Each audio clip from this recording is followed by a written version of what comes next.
Morning, afternoon, morning. All right, well, this is the second time around. So once again, you probably already heard, once again, I work for the Master Builders Association of Western Pennsylvania. MBA, we are a construction trade group. As you can see here, we actually have 263 members with our organization, 35 general contractors, 89 specialty contractors, and 100 affiliates, 130 affiliates. One thing about MBA, we're also part of a larger national group called the Associated General Contractors, or AGC, which is a national organization. So just imagine that there's 96 chapters like Master Builders across the US. All these organizations, like I said, build everything out from your power stations, to the hospitals, to the universities, to the Intel battery plants, right? Everything that we use every day is built out by our members within our association. This is just some of the logos of our 35 general contractors. Right behind, like I said, right behind us, F&B Tower, being built by P.J. Dick, Mascaro's on that. UPMC, Duquesne University, right? This is just some of our general contractors. Now, the one thing about my role, again, once again, with Master Builders is the fact that there's a shortage in the workforce industry, but also there's a big demand for diversity. A lot of these major clients like the UPMC, the Lower Hill, they're actually demanding diversity. The airport, demanding like 20% participation. But the first thing is I want to go back to is the exposure. How do we give everybody the exposure to, of course, show the pathways how to get into these trades? I kind of like to reminisce. When you was little, these are the things that you kind of played with, right? That kind of made you think about going into construction or becoming an engineer and architect that you didn't even think about it. Everybody played with Legos, right? It did center on the top. Watching the Little Rascals, I can show my age, I always wanted to build a clubhouse. Legos and Lincoln Logs. Down in the bottom left, right? When was the last time you ever seen a kid build a model? Building a model, right, is reading the blueprint. If you can read the blueprint, you can put a piece of furniture together from IKEA, right? These are the skills that you learn. Even if you don't go into the trades, right, you still got to learn how to change a flapper valve in your toilet, right? You still should at least be able to some of the basic repairs in your home. And by playing with these kind of toys, like I say, give you that exposure, start thinking about what you can do with your hands. I'm still reminiscing. I'm showing my age. Growing up playing with the Tyco racetracks. Once again, get those kids thinking, working with their hands, thinking outside the box, right? It kind of develops that creativity that we need to use within the construction industry. Again, the toys that you played when you was little, you know, a lot of times when the kids are little, right, they play with building blocks, but when they get older, the parents says, you know what, don't think about the trades. But you know, the university that we're in right now, right, it was built by someone who's probably playing with these toys when they're a little kid. So you never know when your child is building with those blocks, they will be the next architect. They can be the next Frank Lloyd Wright. So we talk about the shortage. Everybody knows that right behind us, Conley Trade was closed in 2004. Southfield Tech was closed in 2005. Washington Education Center was closed in 2006. So at one time we had 3 VOTech schools in Pittsburgh. They were all closed within 2 years in the early 2000s. But at one point, right, these schools were providing, was actually giving the young men and women the skills to go into the trades. And somebody will always say, well, you know, if you have the skills, you have the skills to pay the bills. Regardless if you didn't go into the commercial construction industry, right, everybody knew that at one time your parent, your father, your grandfather, your aunt, whomever, had these skills. That's how they made ends meet, by being able to hang drywall, to be able to do electrical, to be able to do concrete. And one thing about the trades is that when you actually have that skill, you can't take it away. It's always in demand. You can leave Pittsburgh, you can go to Philly, you can go to California. They always need someone to hang drywall. It's universal. You can go overseas. They're still going to need cement masons. The only thing you had to learn how to go from inches to matrix, but it's still the same skill set. Now we talk about there's a shortage in the workforce industry. You know, this wasn't, I always say history repeats itself. Everybody knows during World War II, right, there was a shortage in the industry. Who stepped in to save the day? Women and minorities. The Rosie Riveter campaign. This is just some images from back in the 1940s of ladies in the workforce. So we did it once before, we can do it again. History always repeats itself. The fact that do we actually study the history, and we know actually how to replicate that. I don't have time to show this video, but doing some research, Eugenia Diaz, these are 2 sisters who was welders during World War II. Gladys Diaz, she was a welder in Richmond, California. Eugenia Diaz was a welder in Charleston, South Carolina. So you imagine being a woman, the only black woman on a naval shipyard as a welder.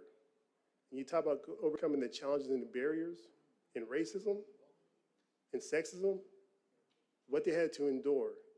And they was top-notch welders in a predominantly white male industry in the 1940s in a naval shipyard. Eugenia Diaz, I'll send you the link. They interviewed her. She was 92 years old, and she actually did an interview about her experience being a welder, right? So if you actually meet someone like today, and they say, well, you know what, I can't do it. If they can do it in the 1940s, there's nothing that you can't do today.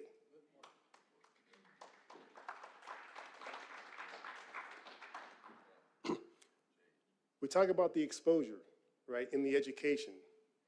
Once again, does anybody know how many trades there are, how many unions there are?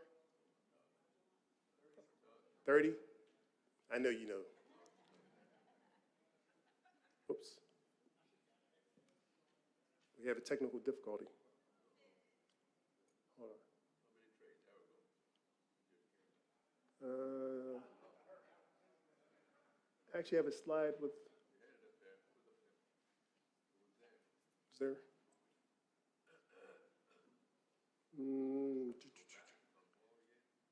Yeah, just one point. Let's see what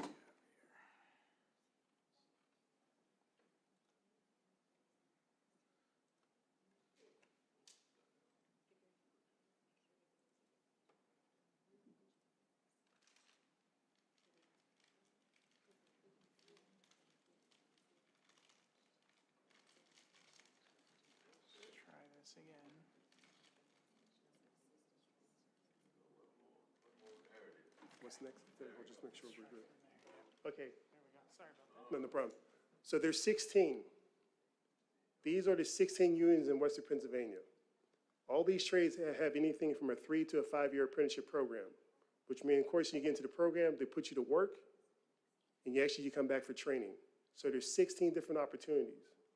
So when I talk about the exposure, one thing most everybody knows about what they know about construction, right, will be from what they see on HGTV. So everybody's probably familiar with a plumber, electrician, or carpenter.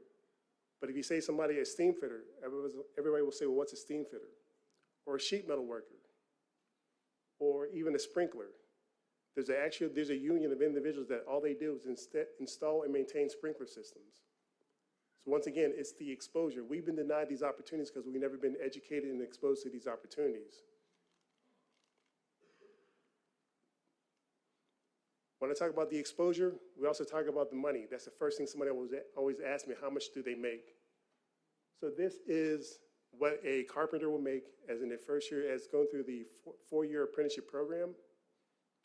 Now, actually, these numbers are probably about $1.50 off because they just came out with a new labor agreement for the carpenters. But if you look at it, in a first-year carpenter, as an apprentice, you make $20.72 an hour. But this is, of course, you also will get your benefits. Second year, $24.49, $28.25, $33.90. But down at the very bottom, in the red, a journeyman makes $37.67. Then, of course, your total for benefit package rate is $57.76. So when I go to schools and I talk about this, I go to schools, reentry programs, Hispanic groups, anywhere we can actually find individuals to give them the exposure, the first thing everybody says, like, wow, I didn't know the carpenters make this kind of money, right? But then when you kind of equate it to a college debt, the average student loan is about $35,000 per year. Now, I'm not telling someone not to go to college, but as I'm telling you, there's opportunities to make good income and good pay without going into debt. Because after 4 years, if you have a student loan for $35,000, you could potentially be $140,000 in debt.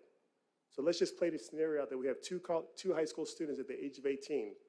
One goes to the carpenter, one go to college. By their age 22, the person who would become a carpenter could actually be up $223,000. The one who went to college could actually be in the hole $140,000.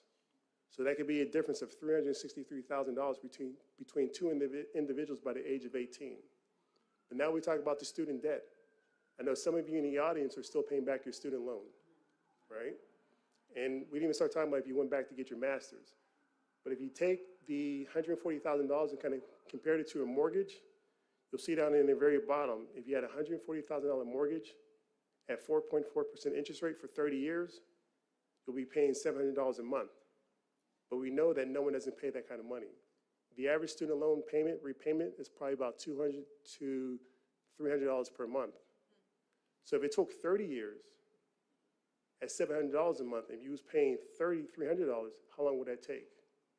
So that's what I'm saying. I know individuals who are probably in there who actually could qualify for an ARP card who are still paying back student debt, right? So then when you actually kind of equate those numbers, you can see the difference on the income, on what you can make within the trades. Once again, exposure. Here's what we have for a career path chart. Coming from dead center, you have a high school or technical education. To the left, you go to an apprenticeship program, which could be from 3 to 5 years. But how many do you know that if you're in the carpenters, iron workers, electricians, and there's about 3 other trades, you actually earn college credits. So while you're training, you actually earn college credits. So now you can become a skilled journey person, and then you can actually get an associates as either an estimator or a project manager. So imagine if a carpenter is making $80,000, but now you're a project manager and estimator. That will take you to 6 figures. There's a huge demand for estimators and project managers. There's even a greater demand for people of color to go into these positions. Or even if you did want to go to college, we still need engineers, we need architects, we need project managers. So these are just some of the career paths. And then there's also opportunities for entrepreneurship. There is a big demand, there's a lack of minority contractors who are signatory to the unions. You know, dealing with UPMC on their lower hill, the airport, they need black contractors who actually are signatory to the unions. So like I said, there's just career opportunities. And the companies that I work for, you gotta think about it. Maybe one generation ago, they started off with a pickup truck and a van. Now they actually have a multi-million-dollar construction company. Or maybe you just wanna be a specialty contractor. Or maybe you just wanna become a home builder. The opportunities are unlimited. People don't know how much STEM is being used in the industry. Right now, you see in the upper left corner, right? A lot of projects, they're using a mechanical dog. They actually program these robot dogs to walk through the construction site with a camera, and they can actually get live updates on the project. A lot of kids or the younger adults like to fly drones. They need drone pilots to fly and look at the construction project sites. And then in the bottom right corner, 3D glasses are being heavily used in the industry. You can put on the glasses and do a walkthrough on the construction project, or even heavy equipment. Matter of fact, a lot of the equipment will be operated autonomously. Matter of fact, right now down in Lawrenceville, Caterpillar has an autonomous vehicle program. They're actually working on building out heavy equipment that can be operated remotely. And then also a lot of heavy equipment eventually will be battery operated. So all this technology and STEM is coming into the industry.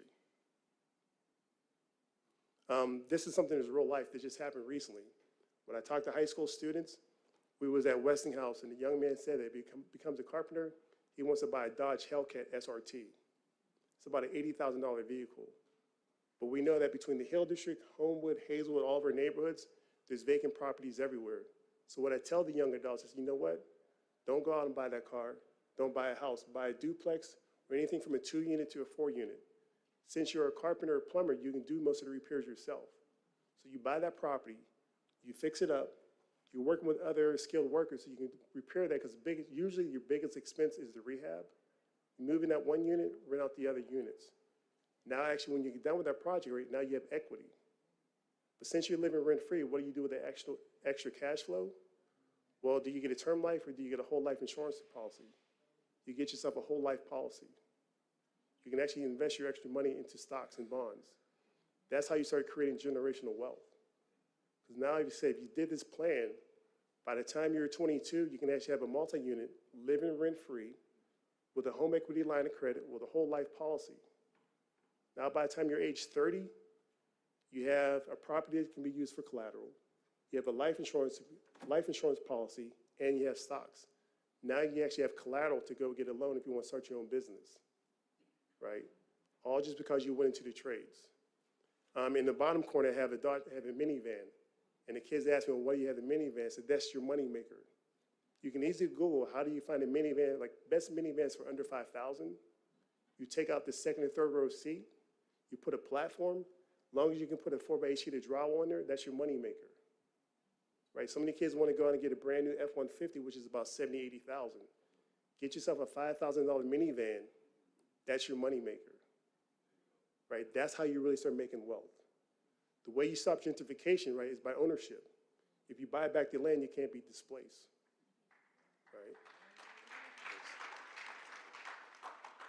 And by looking at the major projects, I just have to say this, Homewood will probably be the next neighborhood that will be heavily hit because it's right along the busway. Going from East Liberty with Bakery Square, they're developing Lexington Tech, and eventually they're going to go to Wilkinsburg because that's all flat. And remember, Homewood is part of the largest flat landmass in this area. You can go from Homewood, you can go over to Friendship, hit Shady Side, right? Frick Park, it's all flat. But the way you stop that being displaced, if our young men and women can actually buy the land and develop yourself. How many vacant homes are in Homewood? How many vacant properties are in Wilkinsburg? Just something to think about. That's some of the things you can do when you have these trades. Right now, we actually work heavily with the carpenters. Rich Campbell's from the Carpenters. The Carpenters has CEIR, which is the Carpenters Apprentice Apprenticeship Program. The Carpenters created a 8-week Saturday-only program that's a pre-apprenticeship program. This is for someone who never had any experience, never had any experience working with tools, right? They actually will give you that fighting edge to get into the Carpenters Apprenticeship Program. Also have it should be Pittsburgh Public Schools, but the Pittsburgh Public Schools the Carpenters is working with Westinghouse and Carrick. They actually have a pre-apprenticeship program. That's the only one that's certified in the state. So we are trying to find ways to kind of create more opportunities to give individuals the exposure to get into these trades. But we just need to find ways to put these programs on steroids. What is the minimum requirements to get into the trades? A driver's license. But what we found out that due to Uber and rideshare, a lot of the younger generations that really pressed to get their license. Or maybe I had my license, but it was suspended because I couldn't pay my child support, or due to violations, right? So what can we do to try to find ways to get someone's license back? Having the aptitude test, and I'll talk about the academics. When I show you the next slide about the data, in our neighborhoods, in our areas, right, we're failing academically. So how can you actually pass some of these exams if you don't have the reading and the basic math to get into the trades? Passing a drug test. But once again, the high school diploma or GED is also required. This is when we'll talk about the data. There's an organization here in Pittsburgh, right on Center Avenue, called A+ Schools. They put out a report every year. And you see here where they have highlighted in the red, it said knowledge of higher level math is also important for STEM fields, health, careers, and jobs in the trades. And they said that when a student has algebra by the 8th grade is an indicator for academic success.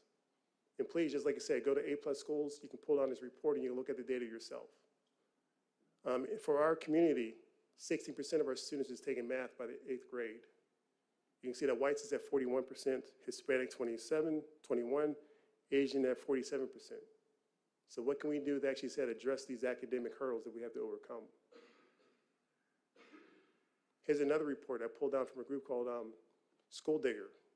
School Digger actually tracks the information from the Department of Education from the state, and they rank the school districts. There's 599 school districts in the state of Pennsylvania, and you can see the pattern explains itself. Pittsburgh, being the second largest school district in the state, we're ranked 454. You can see Upper St. Clair, number 1. Fox Chapel, number 2. South Fayette, number 4. This is in the state of Pennsylvania. Aliquippa is ranked at 579. So that's what I talk about, we were talking about earlier, right? About the playbook, going back to the academics. That without having that math and reading, what chance do our younger generation will have?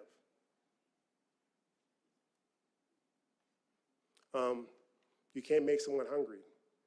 I do a lot of presentations about the trades and opportunities. And remember when you was little, you was outside playing all day and you come home like, Mom, Dad, I'm hungry. And your parents was going to say, make a bologna sandwich. And what did you say? I don't want that, I want to steak them. Right? And what did your parents say? Well, I guess you're not hungry. We can talk about all these opportunities, but if you're not hungry, it doesn't matter. Sometimes you may have to skip a meal, because when you're hungry enough, a saltine will taste like a cheesesteak. So once again, I know sometimes, you may have to find out, sometimes it's a school of hard knocks. Sometimes you may have to miss a meal or two. But when you do, these opportunities are still there. One thing I like about the trades, ChatGPT, in artificial intelligence and the robots, it can't replace the human hand, right? And that's what I'm talking about, the skills to pay the bills, that even if you leave Pittsburgh, wherever you go, you can do plumbing, you can do electrical, you will always find a way to make some money to be employed. A robot can't hang drywall. And when it does happen, we'll probably be thinking about the Terminator or something like that. But for right now, right, this is job security. It can't be outsourced. It has to be done by someone in person. This is just some of the major projects we come down the pipeline, right? Right behind me, we have the Lower Hill. Hazelwood Green has 2 major projects taking place. Between UPMC, Duquesne University, AGH, the airport, there's a lot of major projects coming down the pipeline that we actually need men and women to fill these positions, to go into these trades. Here's just a little list of some of the major projects. Now, some have come off this list, some have been added. I know one thing that's just been added was in Weirton, West Virginia. They're building a $720 million battery plant. Weirton's only 45 minutes away, right?